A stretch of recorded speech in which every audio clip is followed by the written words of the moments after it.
Hello, ఏడున్నావు? నువ్వు ఇంటికి రావా? లేదు, ఈ రోజు కూడా రాలేను. 3 రోజులైంది. 3 రోజుల నుంచి ఇంటికే రాలేదు నువ్వు. అది ఉండని గాని నీ అకౌంట్ లో 50,000 పంపించిన వచ్చినాయా? డబ్బులైతే వచ్చినాయి. నువ్వు ఇంటికి ఎందుకు రావట్లేదు చెప్పు నాని.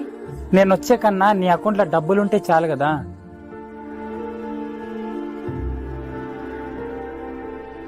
నేను ఎప్పుడు గుర్తుకురానా నీకు? ఎందుకు గుర్తుకొస్తావు? 5 రోజులైతుంది ఇంటికి రాక. ఇవి తీసుకో. ఇవెందుకు? నీ ఫేవరెట్ వస్తువు కదా. నేనేం చేయను నాని ఇంత డబ్బులు తీసుకొని. నాకేం తెలుసు, ఏమన్నా చేసుకో. నేను ఆంధ్రాకి వెళ్ళాలి, రెడీ అవ్వాలి ఇప్పుడు. ఇప్పుడే కదా నాని నువ్వు వచ్చింది. నేను పోవడానికే వచ్చిన. నీకు మెంటలా? 5 రోజులు అవుతుంది ఇంటికి రాక. ఫోన్ చేసినా లిఫ్ట్ చేయట్లేదు. నేను పని చేయడానికి పోయినా, తిరగడానికి కాదు. పని పని పని ఏం చేస్తావా పనిని? పని చేస్తేనే కదా డబ్బులు వస్తాయి.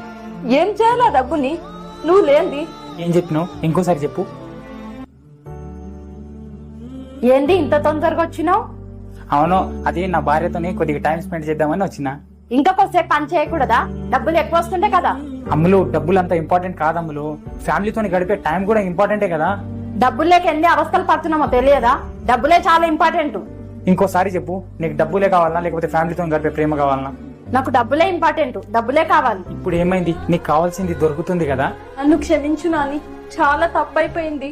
నాకు అర్థమైంది నాని, నువ్వేం చెప్పదలుచుకున్నావో. నేనేం చేయాలి అంత డబ్బులు పెట్టుకొని నువ్వు నా పక్కన లేనిది? ఒక మాట చెప్పనాములు, డబ్బులు పోతే మళ్ళీ సంపాదించుకోగలం, కానీ బంధం పోతే మళ్ళీ తిరిగి పొందలేము అమ్ములు.